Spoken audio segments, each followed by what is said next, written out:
बिस्मिल्लाहिर्रहमानिर्रहीम। अस्सलामु अलैकुम वरहमतुल्लाहि वबरकातुहू। मंच पर बैठे हुए मोहतरम जनाब अब्दुल बसीर शेख साहब, जो लिम्बायत के मजलिस इत्तेहादुल मुस्लिमीन के उम्मीदवार हैं, मोहतरम जनाब वसीम कुरैशी साहब, जो सूरतपुर से मजलिस इत्तेहादुल मुस्लिमीन के उम्मीदवार हैं, मंच पर बैठी हुई हमारी इज़्ज़तदार और माँ और बहनें, मुअज़्ज़िज़ उलमाए कराम, मेरे मजलिसी रुफ़क़ा, बुज़ुर्गान मिल्लत, मेरे गयूर नौजवान साथियों और पसे पर्दा बैठकर सुनने वाली मेरी इज़्ज़तदार माँ और बहनों, मैं आप तमाम का बेहद शुक्रिया अदा करता हूँ कि आपने अपना कीमती वक्त निकाल कर आज के अब्दुल बसीर शेख साहब के इंतखाबी जलसे में शिरकत की। मैं आपको ये बताना ज़रूरी समझता हूँ कि 1 दिसंबर को पोलिंग का मतदान का दिन है और कल इंतखाबी मुहिम का, इलेक्शन कैंपेन का कल शाम में 5 बजे वक्त ख़त्म हो जाएगा। मेरी आपसे ये गुजारिश है, अपील है कि 1 तारीख को आप तमाम लोग अपने के वोट का इस्तेमाल करें और 5 साल में एक मरतबा आपको ये मौका मिलता है कि आप अपनी पसंद और नापसंद का इजहार कर सकें। 5 साल में एक मरतबा आपको मौका मिलता है कि आप अपनी तकलीफ को बयान कर सकें। 5 साल में भारत की जमहूरियत आपको एक मरतबा मौका देती है कि आप अपने खुशी और गम का इजहार कर सके। भाई साहब जरा रुक जाइए ना, हमारे पुलिस वाले भाई साहब, ओ भाई साहब छोड़ दीजिए।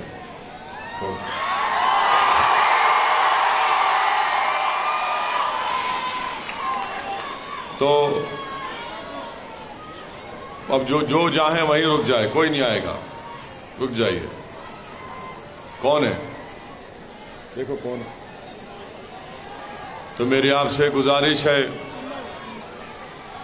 वो वसीम साहब के हाथ से आए तो ला लो उनको। आइए आइए, चल आइए, इतना देर से वहां इंतजार करा ही नहीं आए। ले आओ यार।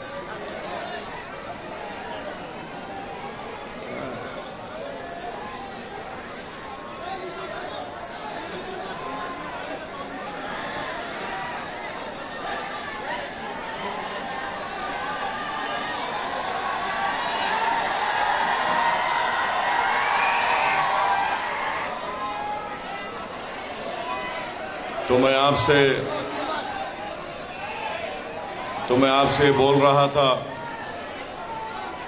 कि इस मौके को मत जाने दीजिए और जमहूरियत को और संविधान को मजबूत करना भी हम तमाम की जिम्मेदारी है। तो मेरे अजीज दोस्तों और बुजुर्गों, 1 दिसंबर के दिन आपको अपने वोट का इस्तेमाल करना है, अपने पार्टी के दोनों उम्मीदवार को कामयाब करना है। आप जानते हैं कि अब्दुल बसीर शेख को मजलिस ने अपना उम्मीदवार बनाया है और लिम्बायत विधानसभा में आपके बहुत से तकालीफ हैं, मसाइल हैं। 10 साल से लिम्बायत विधानसभा से भाजपा के एमएलए बन रहा है और आप जानते हैं कि यहाँ पर कितनी तकालीफ है। 27 साल से भाजपा की सरकार है और डिस्टर्ब्ड एरियाज एक्ट की वजह से कोई घर नहीं खरीद सकता। कलेक्टर साहब किसी अल्पसंख्यक समाज के मुसलमान को घर खरीदने की इजाज़त नहीं देते। और डिस्टर्ब्ड एरियाज एक्ट को हटाना है, उसको ख़त्म करना है। मैं आपसे गुजारिश कर रहा हूं कि आप बसीर शेख साहब को कामयाब करिए। इंशाअल्लाह ताला डिस्टर्ब्ड एरियाज एक्ट ख़त्म होगा लिम्बायत से। दूसरी बात यह है कि हर साल में बरसात में साल में 3 मरतबा पानी से भर जाता है। ये भाजपा के एमएलए की तंग नजरी है। उनकी हरसल की बस्ती में बसने वालों से नफरत की खुली निशानी है कि वो यहाँ की जनता को जो पानी और बरसात में डूब जाती है, उनको आपकी तकलीफ को दूर करने से कोई मतलब नहीं है। आपकी तकलीफ उनके दिल को और उनके दिमाग को बेचैन नहीं करती भाजपा के एमएलए को। इसीलिए आपके पास एक सुनहरा मौका आया है कि आप मुत्तहदा तौर पर अपने एक वोट का इस्तेमाल अब्दुल बसीर शेख के हक में करिए, ताकि जब आपका एमएलए यहाँ से होगा तो वो पानी को निकालने का इंतज़ाम करेगा, आपकी तकालीफ को कम करने का इंतज़ाम कर सकेगा। आप जानते हैं कि ये जो मिट्टी खाड़ी है 50 साल पुरानी आबादी है, 27 साल से भाजपा की सरकार है और अभी तक कोई भी टाउन प्लानिंग की स्कीम यहाँ पर नहीं लाई गई। क्यों नहीं लाई गई? क्योंकि यहाँ पर टोपी पहनने वाले और बुर्का पहनने वाले ज़्यादा रहते हैं। इसीलिए ये मिट्टी खाड़ी में टाउन प्लानिंग की स्कीम नहीं लाई जाती। ये भी एक मिसाल है भाजपा की तंग नजरी का और उनकी नफरत की बेहतरीन मिसाल है कि सूरत के हर इलाके में डेवलपमेंट और विकास का काम होगा, मगर जिन इलाके और जिन बस्तियों में अल्पसंख्यक समाज के लोग रहते हैं, दलित और आदिवासी या गरीब और मजलूम जनता रहती है, तो भाजपा गरीब और मजलूमों से नफरत करती है। वो ताकतवर और दौलतमंदों की पुजारी है और उन्हीं की भाजपा उनका साथ देती है। उन गरीबों की तकलीफ की फिक्र भाजपा को नहीं है। कमजोरों की तकलीफ और उनकी फरियाद भाजपा की सरकार के कानों तक नहीं पहुंचती है। इसीलिए मैं यहाँ की लिम्बायत की विधानसभा के तमाम गरीबों से, कमजोरों से, मजलूमों से, महिलाओं से, नौजवानों से, गरीबों से अपील कर रहा हूं कि आप एक मर्तबा 5 साल के लिए अब्दुल बसीर शेख को पतंग के निशान पर वोट देकर कामयाब करिए। इंशाअल्लाह ताला हम आपके भरोसे को शर्मिंदा होने नहीं देंगे। और आप जानते हैं कि 30,000 की आबादी वाली बस्ती में आपने अपना कॉरपोरेटर भी कामयाब नहीं कर सके मेरे अजीज दोस्तों और बुजुर्गों, बल्कि अब आप देख रहे हैं कि कंपाउंड वॉल से इसको घेरने की कोशिश की जा रही है। यानी हर तरफ से हमको घेरा जा रहा है, हर तरफ से हमको घेरा जा रहा है। मैं लिम्बायत की जनता से और मिट्टी खाड़ी की जनता से अपील कर रहा हूं, जो लोग हमको घेर रहे हैं, मैं आपसे अपील कर रहा हूं कि आप एक जलजला बनकर उभरिए और घेरने वालों की दीवारों को तोड़कर आप विधानसभा में अब्दुल शेख को भिजाइए। जो लोग हमको घेर रहे हैं, दीवारों से घेर रहे हैं, नफरत की आग से घेर रहे हैं, हम इस आग को पार करके अब्दुल शेख को कामयाब करेंगे। अब्दुल बसीर शेख को जो दीवारें उठाई जा रही हमको घेरने के लिए, मैं उनसे कह रहा हूं कि तुम्हारी दीवारों की ईंटें हमारे हौसले और अज़म के सामने चूकनाचूर होकर रह जाएंगी इंशाअल्लाह ताला। तुम जो नफरत की दीवार उठा रहे हो, हम मोहब्बत से उन तुम्हारी दीवारों को खत्म कर देंगे और यहां से मजलिस के परचम को लहराएंगे। मेरे अजीज दोस्तों और बुजुर्गों, मुझे बताया गया कि 4 दिन पहले सूरत के वेसू कॉलेज में अल्पसंख्यक समाज के मुस्लिम स्टूडेंट्स को मारा गया और पीटा गया। अरे मारने वालों, तुम्हारे पास इतनी ताकत कहां से आ गई मारने की? जिन्होंने वेसू कॉलेज में इन गरीब और कमजोर बच्चों को मारा, मैं उन बच्चों को और उनके माँ बाप से कह रहा हूं, तुम कमजोरों को क्यों मारते?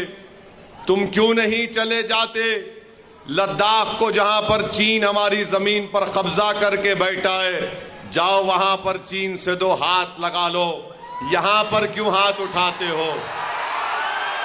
अरे तुमको अगर मुकाबला करना है तो जाओ जहां पर डेप्सांग और डेमचाक में चीन घुसकर बैठा है और देश के प्रधानमंत्री नरेंद्र मोदी चीन का नाम लेने से डरते हैं। मगर ये मोदी की अंधभक्त जो कमजोरों पर हाथ उठाते हैं, याद रखो तुम कमजोरों पर हाथ उठाकर अपनी मर्दानगी नहीं दिखा रहे हो, बल्कि तुम बुज़दिली के मज़ाहिरे कर रहे हो, तुम कमजोरी के मज़ाहिरे कर रहे हो। मेरी इज्जतदार माँ और बहनों, आप जानते हैं कि आज गुजरात में बहुत से तकालीफ हैं, आज गुजरात में बहुत से मसले मसाइल हैं। सबसे बड़ा मसला है गुजरात में महंगाई का मसला है। महंगाई आसमानों को छू रही है और ये मोदी के अनभक्त, इनको महंगाई नजर नहीं आती। पेट्रोल डीजल की कीमतें आसमान को छू रही हैं, मगर आज आप देखते हैं कि नफरत इतनी बढ़ गई कि ये पेट्रोल और डीजल की कीमतों से गरीब की जिंदगी मुतासिर हो चुकी है। आज आप जाकर किसी भी गुजरात के महिला से पूछिए कि बताओ मेरी बहन और मेरी माँ, महंगाई से क्या होता है? तो गुजरात के हर उस घर में जो गरीब है, उस घर की हमारी माँ और बहन कहेगी कि एक महीने में 30 दिन होते हैं, या 31 दिन, 12-13 दिन में पूरी महीने की तनख्वाह खत्म हो जाती है और उसके बाद 15-16 दिन वो गरीब परिवार भूखे रहकर गुजारता है, कम खाकर गुजारता है। और अगर उस 10-15 दिन में अगर उनके परिवार का कोई आदमी बीमार पड़ जाता है तो उसका इलाज कराने के लिए वो कर्जों में, अपनी जिंदगी उनकी कर्जों में चली जाती है। यह है गुजरात की हकीकत। अगर आप जाकर पूछेंगे कि गैस का सिलेंडर बताओ माँ, गैस का सिलेंडर की कीमत क्या है, तो हर गरीब घर की महिला कहेगी कि गैस के सिलेंडर की कीमत इतनी बढ़ चुकी है कि हम एक बार या 2 बार खरीद सकते हैं, उसके बाद हम गैस का सिलेंडर खरीदने हमारे पास पैसे नहीं है। मगर देश के प्रधानमंत्री कहते हैं मैंने महिलाओं को फ्री में गैस का सिलेंडर दिया। भाइयों बहनों, देश के प्रधानमंत्री नहीं जानते, देश के प्रधानमंत्री दिल्ली के बादशाह सलामत बन चुके हैं। वो गुजरात के गरीबों की पीड़ा नहीं जानते, वो गुजरात के गरीबों में चिराग कैसे जल रहा है वो नहीं जानते। वो आराम से दिल्ली में अपने घर में रह रहे हैं और ये समझ रहे हैं कि सब खुश हैं, अच्छे दिन आ गए। मोदी जी, गरीब के जिंदगी में अच्छे दिन नहीं आए, करोड़पतियों की जिंदगियां अच्छे दिन आ गए, मगर आज गरीब महंगाई से परेशान है, पेट्रोल डीजल की कीमत से परेशान है, तनख्वाहें कम हो चुकी हैं, गरीब परेशान है। आज तनख्वाहें इतनी कम हो चुकी हैं कि आज गरीब अपने बच्चों को पढ़ाने, कैसे पढ़ाया जाए, कैसे उनकी स्कूल की फीस अदा की जाए, वो उसमें परेशान है। मेरे अजीज दोस्तों और बुजुर्गों, इसीलिए 1 तारीख को आपको अपने एक वोट का इस्तेमाल करना है। अगर आप महंगाई से नाराज हैं तो मैं लिंबायत की जनता से अपील करूंगा, यहां से भाजपा को अगर कोई हरा सकता है तो उसका नाम अब्दुल बशीर शेख है। अगर आप पेट्रोल और डीजल की कीमतों से तंग आ चुके हैं, तो आप भाजपा को नहीं अब्दुल बशीर शेख को वोट दीजिए। अगर नौजवान, लिम्बायत के नौजवानों से अपील कर रहा हूं जिनके पास नौकरी नहीं है, तो मैं उन नौजवानों से अपील कर रहा हूं कि तुम अगर बेरोजगार हो तो उसका जिम्मेदार भाजपा है। तुम अगर भरी जवानी में तुम्हारे पास कमाने को नौकरी नहीं है, तुम्हारे पास कमाने के लिए नौकरी नहीं है, जिसकी वजह से तुम्हारे घर में गुर्बत के बादल छा रहे हैं, तो नौजवानों एक मर्तबा अब्दुल बशीर शेख के हक में पतंग के निशान पर बटन दबाओ। तुम्हारे सरों पर जो ये बेरोजगारी के बादल मंडला रहे हैं, अब्दुल बशीर शेख इंशाअल्लाह तुम्हारे साथ कंधे से कंधा मिलाकर खड़े होगा। तुम्हारी बेरोजगारी को और तुम्हारी तकलीफ को गुजरात की विधानसभा में तुम्हारी आवाज गूंजेगी। मैं लिम्बायत के और गुजरात के नौजवानों को बताना चाह रहा हूं कि गुजरात में नौजवानों की बेरोजगारी 20% हो चुकी है। 20% गुजरात में नौजवान बेरोजगार है। नौजवानों, तुम असदुद्दीन ओवैसी से अगर नफरत करते हो तो करो, वो तुम्हारी मर्जी है, मगर बताओ तुम्हारी बेरोजगारी मुझसे नफरत करने से खत्म होगी या फिर भाजपा को हराने से खत्म होगी? अगर तुम अपनी बेरोजगारी को खत्म करना चाहते हो तो लिम्बायत के नौजवानों से, युवाओं से मेरी अपील है कि अब्दुल बशीर शेख को 5 साल के लिए आपके लिए काम करने के लिए, आपकी खिदमत करने का मौका इनायत फरमाइए।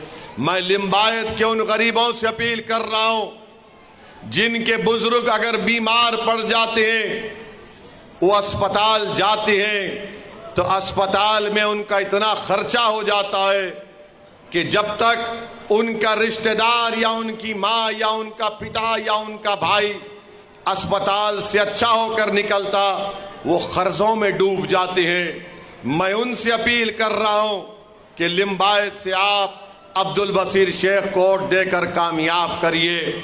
और आप जानते हैं कि गुजरात में देश के प्रधानमंत्री ने नारा लगाया कि उन्होंने गुजरात को बनाया। मैं उन गरीबों की बात कर रहा हूं जब वो गवर्नमेंट के, गुजरात सरकार के अस्पताल में जाते हैं तो आपको मालूम कि पूरे गुजरात में सिर्फ 16 सिटी स्कैन की मशीन है और 5 MRI की मशीन है। मोदी जी, आपने गुजरात में सिर्फ 16 सिटी स्कैन और 8 MRI दिए। अरे आप 8 साल से प्रधानमंत्री है, होना तो ये चाहिए था कि गुजरात में 16 के बजाय 100 सिटी स्कैन होते और 8 MRI की जगह कम से कम 50 MRI की मशीन होते। मगर देश के प्रधानमंत्री खाली लंबा लंबा फेंकते हैं, फेंकते हैं, फेंकते हैं। अने आप बताइए, ये मैं नहीं कह रहा हूं, ये मोदी जी के दिल्ली के नीति आयोग और उन्हीं के डिपार्टमेंट की रिपोर्ट कहती है कि गुजरात में 33 में से 20 जिलों में सिटी स्कैन है और गुजरात में 28 जिलों में एक भी MRI की मशीन नहीं है। क्या ये बात सच नहीं है मोदी जी कि गुजरात में पूरे भारत में सबसे ज्यादा एक बीमारी होती है, उसका नाम होता है सिकल सेल एनीमिया, यानी जिस्म में अटैक करता है तो खून की कमी हो जाती। पूरे भारत में सबसे ज्यादा अगर सिकल सेल एनीमिया है तो गुजरात की जनता में है। मोदी जी, आप तो पहले रोजगार नहीं दे रहे, गरीब का खून सूख रहा है। महंगाई से महिला परेशान है, उनका खून सूख रहा है। अब जब गुजरात में ये सिकल सेल एनीमिया की बीमारी है, इसका भी आप कुछ इलाज नहीं करते। मोदी जी, आप कौन से मर्ज का इलाज करेंगे बताइए हमको? आपके पास कौन से मर्ज का इलाज है? तो मोदी जी बोलेंगे मैंने राम मंदिर बना दिया, मैंने 370 हटा दिया, मैंने फुला कर दिया, मैं ये कर दिया, मैं वो कर दिया। आसमान से तारे तोड़ कर लाया। अरे मोदी जी, गरीब को नौकरी नहीं है, वो आसमान के तारों को लेकर क्या करेगा? भाषण देते हैं भाइयों बहनों, पेट भर जाएगा उससे। और भारत के प्रधानमंत्री से हम ये पूछना चाह रहे हैं, अच्छा जो माएं हैं गुजरात की, हमारी बेटियां हैं गुजरात की, जो 8 और 9 महीने अपने बच्चे को, अपने बेटी को पेट में रखती हैं, उनसे पूछो आप, ये गुजरात सरकार में यह होता है गुजरात में कि 39% जब बच्चे अपनी मां की पेट से पैदा होते तो स्टंटेड पैदा होते, जिनको हिंदी में कहा जाता है अवरुद्ध, स्टंटेड पैदा होते हैं। 39% कम वजन के बच्चे और बच्चियां पैदा होती हैं, और बर्बाद जो छोटे बच्चे होते हैं 25% होते हैं।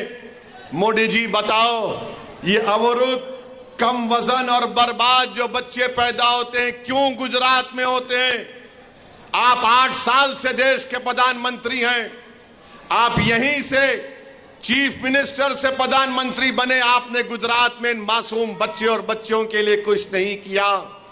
तो लिंबायत की जनता को और गुजरात की जनता को यह सोचना पड़ेगा, अपने वोट के इस्तेमाल करने से पहले लिंबायत में या फिर सूरत के पूरे कॉन्स्टिट्यूंसी में गवर्नमेंट के स्कूल नजर नहीं आते, डिग्री कॉलेज बच्चियों का नजर नहीं आता, दूर दूर जाकर हमारी बच्चियों को तालीम हासिल करना पड़ता है।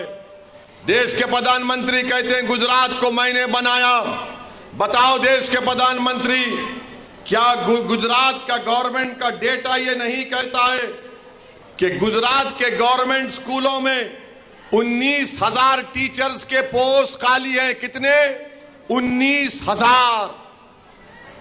और गुजरात सरकार नोटिफिकेशन जारी करती है, कितने टीचर की भर्ती करना चाहती है 24 चुनाव के बाद? 2600। 19,000 की वैकेंसी है, और आज बीजेपी कहती है कि हम 10 लाख नौकरियां देंगे। अरे भाजपा वालों, तुम 19,000 टीचर की नौकरी 5 साल में नहीं कर सके, तो कहां 10 लाख की तुम झूठ बात कर रहे हो? 19,000 टीचर के पोस्ट खाली हैं गुजरात में। आप बताइए, फिर गुजरात को कहते हैं देश के प्रधानमंत्री कि मैंने गुजरात को बनाया। मेरे अजीज दोस्तों, मेरी इज्जतदार मां और बहनों, इसीलिए हम आपसे अपील कर रहे हैं कि आप यहां से लिंबायत से अब्दुल बशीर शेख साहब को कामयाब करिए। और एक और बात, जरूरी बात आपसे कहना चाहूंगा कि दिल्ली में माइनॉरिटी मिनिस्ट्री अफेयर की मिनिस्ट्री है, अल्पसंख्यक समाज की मिनिस्ट्री है, और वहां पर 8 साल से नहीं बल्कि 16-17 साल से उसमें स्कॉलरशिप की स्कीम है जिसका नाम है प्री मैट्रिक स्कॉलरशिप। और वो क्या है कि जो फर्स्ट क्लास से 10th क्लास तक जो बच्चे बच्चियां पढ़ते हैं अल्पसंख्यक समाज के, उनको स्कॉलरशिप मिलती है। इस साल देश के प्रधानमंत्री नरेंद्र मोदी ने वो प्री मैट्रिक स्कॉलरशिप को खत्म कर दिया और कहा कि क्लास 1 से 8 क्लास तक किसी को प्री मैट्रिक स्कॉलरशिप नहीं मिलेगी, क्योंकि राइट टू एजुकेशन एक्ट है। आप बताइए कि 16-17 साल से अल्पसंख्यक समाज के गरीब बच्चे और बच्चियों को प्री मैट्रिक स्कॉलरशिप मिलती थी। गुजरात में जहां पर बल्कि स्कॉलरशिप अब सोशल जस्टिस की मिनिस्ट्री ने मोदी ने बर्खास्त कर दिया, मोदी सरकार ने। यानी मुसलमान, दलित और आदिवासी के बच्चे जो प्री मैट्रिक स्कॉलरशिप मिलकर पढ़ते थे वो स्कॉलरशिप खत्म कर दिए। जो गरीब बच्चे हैं, गरीब परिवारों के, क्योंकि आपने अभी सुना कि 19,000 के पोस्ट टीचरों के गुजरात में खाली है, जहां पर अल्पसंख्यक समाज मुसलमान रहता है, जहां पर दलित रहता है, और जहां पर आदिवासी रहते हैं वहां पर स्कूल नहीं है, तो उनके माँ बाप अपने बच्चे और बच्चियों को प्राइवेट स्कूल में डालते हैं और वो स्कॉलरशिप के पैसे जो आते थे वो फीस में जाते थे, डायरेक्ट स्कूल में आते थे। मगर देश के प्रधानमंत्री को ये बात पसंद नहीं आई। देश के प्रधानमंत्री नहीं चाहते हैं कि अल्पसंख्यक समाज के बच्चे और बच्चियां, दलित के बेटियां और बेटे, आदिवासी के बेटे और बेटे वो स्कूल में जाएं, प्राइमरी स्कूल में। वो उनको अनपढ़ रखना चाहते हैं, वो उनको कमजोर रखना चाहते हैं। इसीलिए मैं कह रहा हूं कि देश के प्रधानमंत्री ने, उनकी हुकूमत ने जो प्री मैट्रिक स्कॉलरशिप नहीं देने का फैसला किया है, वो मुसलमान, दलित और आदिवासियों के खिलाफ एक गलत फैसला है। हम प्रधानमंत्री से डिमांड करते हैं कि मोदी जी, अभी उसके बाद वो बोलना, ठहरो। मोदी जी पार्लियामेंट में क्या बोले थे? मैं मुसलमानों को एक हाथ में कुरान, एक हाथ में कंप्यूटर दूंगा। मोदी जी, आपने गलत कहा। आपने सिर्फ लफ्ज़बानी कह दिया, मगर आपकी सरकार ने आज प्री मैट्रिक स्कॉलरशिप खत्म करके उन बच्चों के मुस्तकबिल को आपने बर्बाद कर दिया। अरे क्यों नफरत करते हैं आप? अगर कोई पढ़ना चाहता है, कोई दलित, अल्पसंख्यक समाज का मुसलमान पढ़ना चाहता है, क्यों आप उससे डरते हैं? मोदी जी, अगर कोई पढ़ेगा तो आप डर क्यों रहे? पढ़ाइए उनको। हम तो कह रहे थे कि और ज्यादा स्कॉलरशिप मिलना चाहिए, मगर देश के प्रधानमंत्री ने बतला दिया, भाजपा ने बता दिया कि अल्पसंख्यक समाज के बच्चों को हम नहीं पढ़ने देंगे, दलित के बच्चों को पढ़ने नहीं देंगे। इसीलिए प्री मैट्रिक स्कॉलरशिप को उन्होंने खत्म कर दिया। मैं कंडेम करता हूं नरेंद्र मोदी आपके इस फैसले को। हम डिमांड करते हैं कि आपने गलत फैसला लिया है, जिससे अल्पसंख्यक समाज के बच्चों के स्कूल में तालीम हासिल करने के मौके कम हो जाएंगे। मेरे अजीज दोस्तों और बुजुर्गों, हम देश का माहौल जानते हैं। मैंने और आपने एक वीडियो देखा होगा जिसमें कर्नाटका की एक प्राइवेट यूनिवर्सिटी है, एक बच्चा कॉलेज में पढ़ रहा है, क्लासरूम का वीडियो है। उस क्लासरूम में वहां पर एक प्रोफेसर है जो क्लासरूम में बच्चे को पढ़ा रहा है, पूरे बच्चों को। तो एक बच्चे से पूछता है, तुम्हारा नाम क्या है? तुम्हारा नाम क्या है? तो वो बच्चा कहता है कि मेरा, उसका नाम, मुसलमान नाम कहा। तो उस प्रोफेसर ने कहा कि तू कसाब है। यानी 26/11 को प्रोफेसर क्लासरूम में कहता है मुसलमान नाम, बच्चा बोलता है तो कहता है तू कसाब है। उस बच्चे की हिम्मत को मैं सलाम करता हूं, उस बच्चे की हिम्मत को सलाम करता हूं। उस बच्चे ने अपने प्रोफेसर से पूछा कि तुमको ये कैसे जुर्रत पैदा हुई कि तुम मुझे कसाब कहोगे? उसने कहा कि तुम कैसे मुझे टेररिस्ट कहोगे? मैं नहीं मानता इस बात को। तो उस प्रोफेसर ने कहा, वीडियो है देखना, उस प्रोफेसर ने कहा कि नहीं नहीं, तुम मेरे बेटे के जैसे हो। तो उस बच्चे की हिम्मत को सलाम। उस बच्चे ने कहा कि क्या तुम अपने बेटे को टेररिस्ट कहते हो? क्या तुम्हारे घर में बेटा है तो उसको टेररिस्ट, आतंकवादी कहोगे?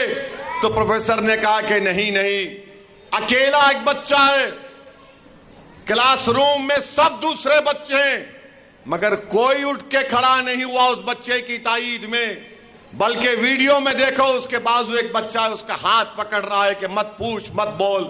पीछे से कोई उसके कंधे को पकड़ रहा है, मगर उस बच्चे ने जुर्रत का मुजाहिरा किया। उसने परवाह नहीं की कि क्लासरूम में कोई मेरा साथ नहीं दे रहा है। वो प्रोफेसर से कह रहा है कि तुम इस तरह नहीं बोल सकते। यही मिजाज नौजवानों तुमको पैदा करना पड़ेगा। अगर कोई नौजवानों, मेरे नौजवान बेटियों और बेटों, मेरे भाइयों, अगर कोई तुमसे नाइंसाफी की बात करेगा तो उसकी आंख में आंख डालकर कहना कि तुम जो कह रहे हो झूठ कह रहे हो। मुझे भारत के संविधान ने हक दिया है, मुझे अपना हक मिलना चाहिए। वो बच्चे का वीडियो देखो कि कैसी हिम्मत में कोई उसका साथ नहीं देता है, मगर वो बच्चा सच्चाई को बयान कर रहा है। मैं उस बच्चे को सलाम करता हूं, उसके माँ बाप को सलाम करता हूं कि उन्होंने अपनी औलाद को इस तरह तैयार किया कि कोई उसका साथ नहीं दे रहा था, मगर उसने सच्चाई को बयान किया। यही मिजाज नौजवानों तुमको पैदा करना पड़ेगा। नौजवानों याद रखो, अगर तुम खामोश रहोगे तो दुनिया तुमको हमेशा के लिए खामोश कर देगी। इसीलिए किसी शायर ने अच्छा कहा था, ये खामोश मिजाजी तुम्हें जीने नहीं देगी, ये खामोश मिजाजी तुम्हें जीने नहीं देगी। इस दौर में जीना है तो कोहराम मचा दो, कोहराम मचा दो। इस दौर में अगर जीना है तो कोहराम मचा दो। बल्कि मैं तो थोड़ा तोड़कर कहूंगा, मोदी और आरएसएस के दौर में जीना है तो कोहराम मचा दो, कोहराम मचा दो। खामोश मत बैठो। मैं तुमको पत्थर उठाने की बात नहीं कह रहा हूं, मैं तुमसे कह रहा हूं इत्तेहाद पैदा करो, मजबूती पैदा करो, नाउम्मीदी को दूर करो, हिम्मत और हौसले को बुलंद करो। किसी से डरने की जरूरत नहीं है, किसी माइका लाल से डरने की जरूरत नहीं है। भारत का संविधान के तहत सब बराबर है, कोई कम कोई छोटा बड़ा नहीं है। बाबा साहिब ने संविधान बनाया, वो संविधान मोदी भी बराबर है, ओवैसी भी बराबर है। ओवैसी कम नहीं है, मोदी बड़ा नहीं है। तो आपको उठना पड़ेगा, आपको खड़े होना पड़ेगा, मुत्तहिद होना पड़ेगा।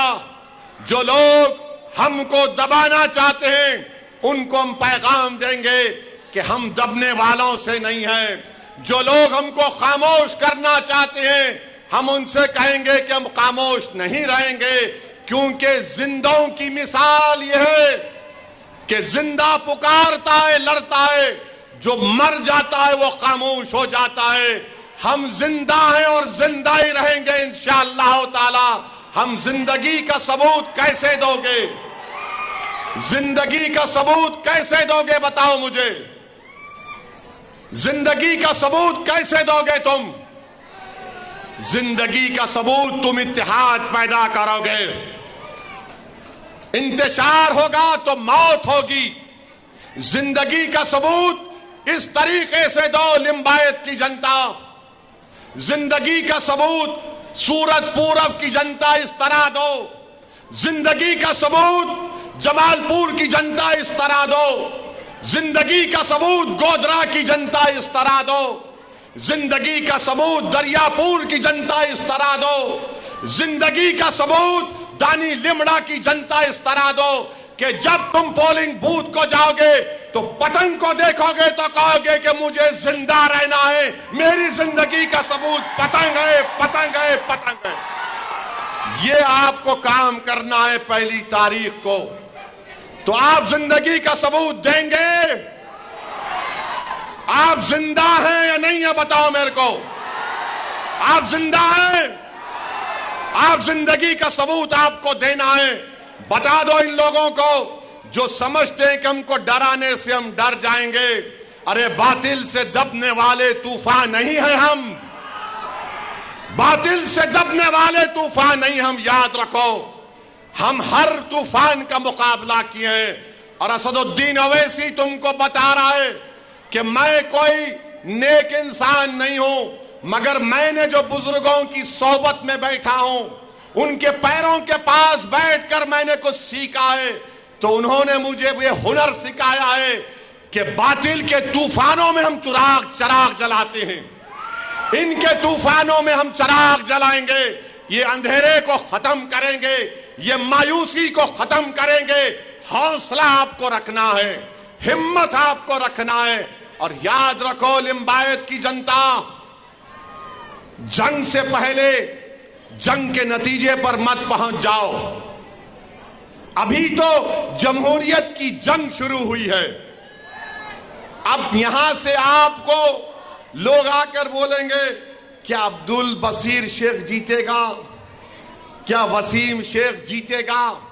तो इन शैतानों से बोलना, इन शैतानों से बोलना, मेहनत करना मेरा काम है, कदम डालना मेरा काम है, चलना मेरा काम है।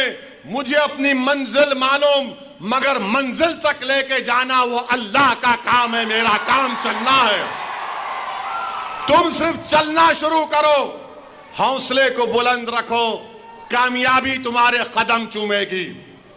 याद रखो बुजुर्गों, याद रखो मेरी माँ और बहनों, मजलिस जो आज लड़ाई लड़ रही है, अब्दुल बशीर शेख और वसीम कुरैशी और गुजरात में साबिर काबुलीवाला की क़ियादत में जो हम मेहनत कर रहे हैं, वो अपने लिए नहीं कर रहे। ये जो मासूम बच्चे आज बैठे हैं, ताकि ये जब जवान हो जाएंगे उनको वो तकालीफ का सामना ना करना पड़े जो आप और हमने किया। हम ये चाहेंगे कि इनका मुस्तकबिल अच्छा हो, ये तरक्की करें, इनको ताकत से ताकतवर बनाया जाए। ये लड़ाई उनके लिए है। तो आज अगर हम कदम बढ़ाएंगे, आज अगर हम जिंदगी का सबूत देंगे, तो याद रखो, मेरी इस बात को याद रखो कि मैं जिंदा रहूंगा या नहीं रहूंगा वल्लाह को मालूम। अगर रहूंगा तो तुम याद करोगे, नहीं भी रहूंगा तो तुम याद करोगे कि हाँ, एक दीवाना आया था बरसों पहले, जिसने हमारे दरमियान में आकर हमारे बच्चों के मुस्तकबिल की बात किया था। हम में से उसकी बात का यकीन किए, उसकी पार्टी का साथ दिए। देखो आज जो मुसीबत हमने उठाई थी, आज हमारे बच्चों का मुस्तकबिल देखो, वो सीना तान कर अपनी जिंदगी गुजार रहे हैं, भारत की जमहूरियत को मजबूत कर रहे हैं। तो मेरी इज्जतदार माँ और बहनों, मेरे बुजुर्गों, पहली तारीख को आप एक एक वोट मंजलिस के हक में इस्तेमाल करेंगे और पतंग के निशान पर बटन दबाकर अपने इत्तेहाद का, अपनी जिंदगी का, अपने सियासी शऊर का सबूत देंगे। एक बार 5 साल के लिए अब्दुल बशीर शेख को और वाजिद कुरैशी को, साबिर काबुलीवाला को, कौशिका परमार को, लाला को, हमारे गोदरा के मुफ्ती साहब को, जहां कहीं भी मंजलिस के उम्मीदवार हैं, उनको कामयाब करिए। मेरी माँ और बहनों याद रखो, मेरे बुजुर्गों मेरी इस अल्फाज को याद रखो कि असदुद्दीन ओवैसी की जज्बाती तकारीर कुछ नहीं कर सकती जब तक आप वोट नहीं डालेंगे मंजलिस को, जब तक आप नहीं डालेंगे वोट को। अगर आप मेरी तकरीर सुनने आए हैं तो फिर मैं फिर आऊंगा, फिर सुन लेना, मगर आपको क्या फायदा होगा? आपको फायदा उसी वक्त होगा जब आप मेरी बातों पर गौर करेंगे और पोलिंग बूथ को जाएंगे। ये मत इंतजार करिए कि मेरे घर तक मंजलिस के लोग नहीं आए। आप ये समझिए कि हम अपने बच्चों के मुस्तकबिल के लिए वोट डालने जा रहे हैं। हम गुजरात को अच्छा करना चाहते हैं, गुजरात को बेहतरीन प्रदेश बनाना चाहते हैं, हम भारत को मजबूत करना चाहते हैं। इसीलिए 1 दिसंबर के दिन आप अपने घर से निकलिए और अपना एक एक वोट पतंग के निशान पर बटन दबाइए। और 1 तारीख को लिंबायत में, लिंबायत के आसमानों पर क्या नजर आएगा? क्या नजर आएगा? क्या नजर आएगा? आसमानों पर, जमीन पर काली पतंग नजर आएगी ना? या कमल या हाथ तो नजर नहीं आएगा ना? तो हाथ उठाकर बोल दो कि लिंबायत में और पूरब में काली पतंग, पतंग का नाम होगा। तो पूरे मिलकर कोशिश करिए, एक एक वोट का इस्तेमाल करिए। भाजपा को हराना है, अब्दुल बशीर शेख को कामयाब करना है, लिंबायत को कामयाब करना है, तो अब्दुल बशीर शेख को कामयाब करना है। बहुत बहुत शुक्रिया। अस्सलाम वालेकुम व रहमतुल्लाहि व बरकातुहू।